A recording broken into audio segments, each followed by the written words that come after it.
The Constitution of the Federal Republic of Nigeria made it clear. In Section 135, subsection 2, and Section 180, subsection 2 of the Constitution is very clear. The term of a president or a governor is 4 years. 4 years. The Constitution was direct. He said the president, after spending 4 years in office, vacates his office. Hello, what's up, guys? In this video, something major has just dropped and it is already shaking the political table across Nigeria. The bold declaration has just been made by a strong voice from the southeast, and it is one that is now causing serious tension, confusion and debate across political parties, especially in the ruling APC. According to him, and I quote, "The term of a president or governor is just 4 years. That's what the Constitution says, nothing more."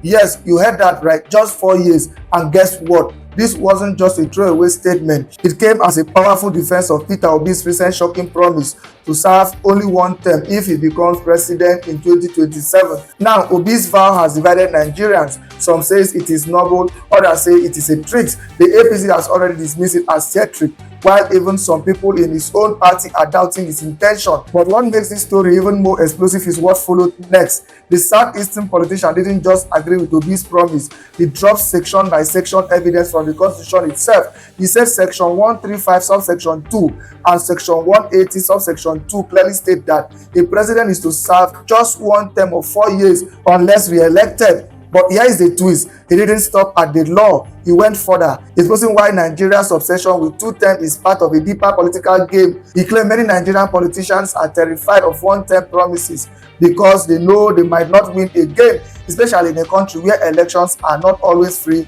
or fair. And it gets even deeper. He explained how rotational politics, the idea of power moving between north and south, is also part of why many politicians fear one-term commitments. If a southerner like Obi says he will do just 4 years, it creates space for fairness, especially if a northerner also promises the same. That way, no region feels cheated. But here is where this video really hits hard. The politician called for a total shift to a 1-term 6-year presidency permanently. He said this will reduce corruption, reduce power struggles, stop presidents from manipulating electoral laws, and allow leaders to focus on real development, not campaigns. And guys, he wasn't speaking in theory. He said he has been fighting for this since 1999. He even blamed the current government for lacking the will to make it happen, despite having full control over the National Assembly and most states. He said the same president who changed the national anthem in 1 week can also change the Constitution if he wanted to, but they don't want to fix what's good for Nigeria. They only focus on what benefits them. These words are sharp, they are bold, and they are already causing a storm on social media. Guys, I will let you watch this video for yourself so you can see exactly what I'm talking about. Also, don't forget to like, share, and subscribe to this channel if you haven't already done so. Take a look, guys, and remember to share your thoughts after watching. Our Labour Party's 2023 presidential candidate, Peter Obi, has sparked intense debate after reiterating his commitment to serve only one term if elected president in 2027. The declaration, which he described as non-negotiable, has drawn sharp criticism from the ruling All Progressive Congress and divided reactions within his own party.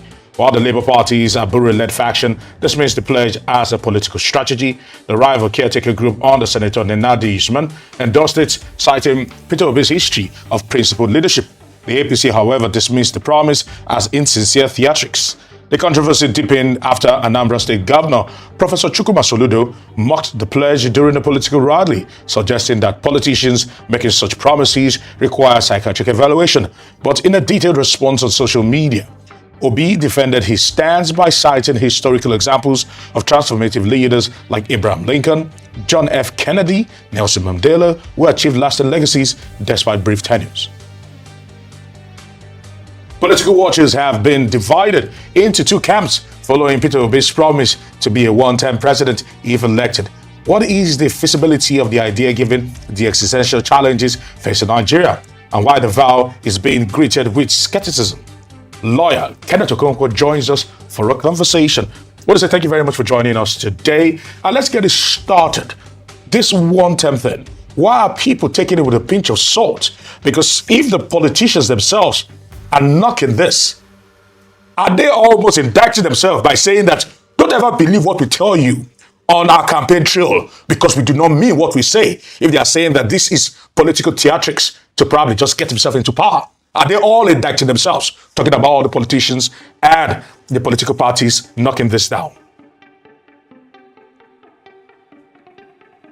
Well, thank you for inviting me, and thank you, viewers, for joining us. First and foremost, the Constitution of the Federal Republic of Nigeria made it clear.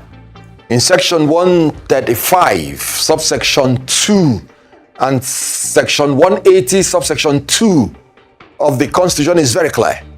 The term of a president or a governor is 4 years. 4 years. The Constitution was direct. He said the president, after spending 4 years in office, vacates his office. At times, politicians behave as if they don't have any job.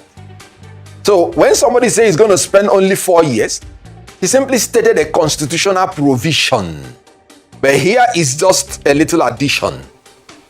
The Constitution says you are no longer qualified to contest if you have contested for that position twice in previous elections.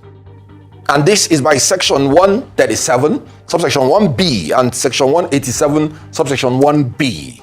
So the issue here is this.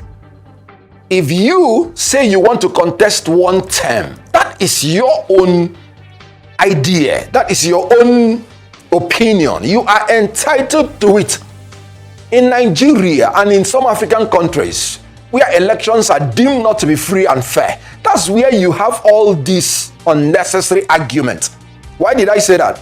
Even abroad, you're not sure, even when you're an incumbent, whether if you contest, whether you will win. That is where you will know that your term of office is not 8 years, it's not 2 terms, it's 1 term. So it ought not to even be a point of argument. Because even if you're an incumbent, if you recontest, you can fail. The only thing the Constitution says is that if you fail 100 times, if you have not been elected twice, you are still qualified to be governor or president. So for me, I do not see any issue whatsoever, except, like you said, distrust of themselves, and 2, because of the belief that there is no free and fair election. If there is free and fair election, then the issue of 2 term, 8 years would not arise. But here is another issue. Because of our rotational arrangement, which has this proposition of 8 years for South, 8 years for North, politicians now do not want to place themselves in a disadvantaged position, because 4 years having been taken by a Southern politician, if you are a fresh politician and you want to do another 8 years, you will know that you're dead on arrival. So it's a political strategy on its own for you to accede that you will do 4 years. It is not because the politician did not want to do 8 years, no. But he knows that he has only 4 years left from the Southern, remaining term. But here is another issue. By agreeing you will do 1 year, or you do 4 years, you have also agreed that if there is any other Northerner that says he will do also 4 years, then both of you are at the same level of equity, because there would be no injustice either section. So there's nothing wrong in a party, for instance, especially an opposition party that doesn't have an incumbent, saying in order that Nigerians will be free to trust them, that they are going to have a transitional government whereby whoever is going to contest would have to agree to do 1 term and do not exercise his constitutional rights to recontest. A party can do that, so that whether they present a candidate from the North or from the South, the Nigerians from either section will not feel that they have been betrayed or an injustice meted out to them. For instance, if a Northerner wins in another political party and commits to do 4 years, then what it means is that the South and the North has shared for 4 years like they did during the Yaradua Goodluck Jonathan period, and there will be no injustice. So there is nothing, absolutely nothing that ought to raise concerns or arguments. But like you said, a man who kills by the sword does not like people to wave sword at his back. So politicians have made themselves very untrustworthy. So they go the extra mile to prove themselves when they make any proposition. All right, Mr. Okonkwo, that's noted. A lot of people might have focused on the what in terms of what was said, but you've drawn some focus to the why this move might have been made in terms of the rotational arrangement and being a political strategy. But let's examine at the why a bit closer. Do you think there are any personal reasons that might not be overt for this declaration being made by the aspiring president of Nigeria? No. It's purely a political strategy. There is nothing hidden about it because every politician would want to complete his 2 terms if he has the opportunity. But of course, if this were 2023, the same politician and presidential candidate or aspirant would not make the same promise. Like I said, as it stands today, a Southerner has taken 4 years. So it will be a political suicide for you to come and say you want to do 8 years. Nobody will vote for you, not even from South or from the North. So it is purely a political strategy, nothing else. Anybody telling you because he wants to be like Mandela or want to be like this, no, that's not true. But again, the person may want to tell you that just for you to believe he will do 4 years. He may want to tell you that he can still achieve his basic objectives within 4 years. Just to encourage you to know that he is serious in not trying to exercise his constitutional right to recontest election. So there is nothing beyond political strategy. That's what it is. All right, some political scientists will usually say that we missed a major turning point in our nascent democracy, whereby we did not see through that particular law or that particular policy that would have become law, whereby it would have been 1 year, 6 years. Do you think Nigeria would have been better off if we had decided to go down that road than trying to do 2 terms or maybe of 8 years? Now, from day one, from 1999, I have been in support of 1-term presidency, 1-term executive tenure. And the reason is very clear. The issue of 2 terms have introduced a whole lot of politicization of Nigeria, which leads to division and balkanization, which leads to the elites manipulating the followership with religious and ethnic bigotry that is non-existent amongst them. The reason is this. All this issue of whether the president should appoint the INEC chairman will disappear on its own when you have 1-term presidency, because no president will now be able to appoint any INEC chairman that will supervise his own election. If you do 8 years of 2 terms, you don't have 2 years for yourself as a president because you will use it politicking. So eventually, you will spend state resources, you will spend state time, you will spend the bureaucracy of state for politics. 1-term presidency will first and foremost secure the issue of rotation between North and South. And you can now make it constitutional and it will not be breached because you just have 1 term. And when it is 1 term of 6 years, you have nothing to lose if it is 2 terms of 8 years. Because you, from the one when you settle in, it is for legacy. Haven't you noticed that every president in power is always reluctant to sign electoral reforms in his first term in office?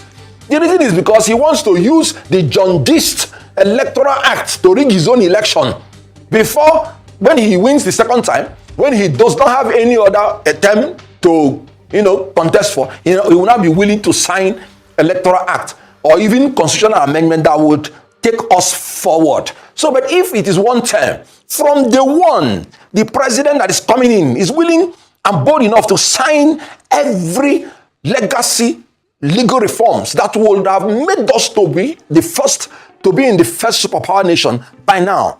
Honestly, we don't have any need for 2 terms of 8 years. 1 term of 6 years would have been ideal. I supported it from 1999. I've been writing an article about it. It's quite unfortunate because since we don't have free and fair election, that is another way to push us closer to free and fair election, because no president will be willing to have his legacy soiled internationally and nationally that he is an election rigger. So if he's not going to be the one supervising his own election, our election will get cleaner and cleaner until we get to the best time. Our economy will get stronger and stronger because he comes in immediately and he will not talk about using the resources for politics, but using it for development, because he cannot use it for his own election. So it is all good, one term, politically, socially, economically, and otherwise. And everybody should please work hard so that we can have it. Indeed, Mr. Okonkwo, you've said that you've been an advocate of this one term since 1999, giving us the reasons why, from effective governance to strengthening our democracy. But do you think, with how things look right now, if you look at all the factors in play right now, how soon do you think we'll get to a point in Nigeria where a one-term presidency will go from ideal to reality? It can happen tomorrow. This president changed the national anthem within a week. The political will is there, but they don't want to use it for what will be good for Nigeria, for selfish reasons. Just because this president may want to do 8 years. What if God, in his own infinite mercy, terminates you and you just do only 4 years? Which one would have been better for you? So I agree with you. The time is now. Today is the best time for the constitution to be amended for that one-term presidency. And Nigeria should be willing to make any sacrifice to accommodate that one-term presidency. So it is purely, a political mess that the National Assembly, every session, they will say constitutional amendments. They will go to all the geopolitical zones. They will sow Ashobi in some of the zones, singing, hey, on mandates, on your not your mandates. And at the end of the day, you achieve nothing. We should be serious in this country. The time is now. The opposition should insist. The ruling party should insist. Nigerians should insist so that we can move forward in this country. It is lack of interest, lack of intention, lack of desire to do it. Because this president is completely in charge of the National Assembly. He's completely in charge of majority of the states. Anything he wants done can be done. But he is very, very, very bold, very, very audacious in taking wrong decisions. But the right ones, unfortunately, sorry. All right, the incompetence and corruption of this government is what is hindering them.